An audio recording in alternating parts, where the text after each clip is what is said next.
എടാ ഇന്ന് രാവിലെ എണീറ്റപ്പോൾ തന്നെ ഒരു മുഖത അപ്പോൾ തോന്നി കുറച്ച് ബുക്കൊക്കെ വായിച്ച് ഒന്ന് മൈൻഡൊക്കെ ഒന്ന് റിഫ്രഷ് ആക്കിയിട്ട് പോയാൽ മതി എന്നുള്ളത്. അതല്ലെങ്കിൽ ഞാൻ ആകെ മൂടിയായി പോകുന്നേ, ഒന്നും ചെയ്യാനൊരു മൂഡ് ഉണ്ടാവില്ല.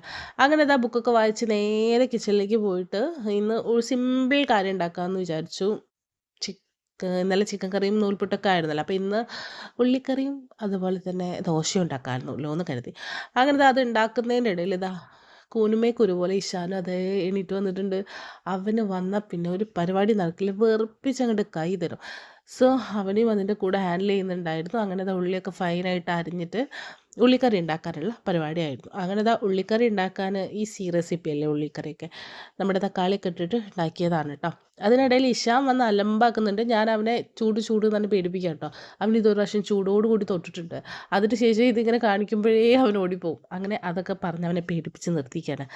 സോ ഉള്ളിക്കറി ഇവിടെ ഉണ്ടാക്കുന്നുണ്ട്. അതിനിടയിൽ ഇഷാന് ഭയങ്കര വിശപ്പ്. ഇന്ന് എന്താണെന്നറിയില്ല, അവന് ഭയങ്കര വിശപ്പ്. പാപ്പം പാപ്പം എന്ന് പറഞ്ഞ് കരഞ്ഞപ്പോൾ പെട്ടെന്ന് ഒരു ദോശ ഉണ്ടാക്കിയിട്ട് അവന് കൊടുത്തു കേട്ടോ.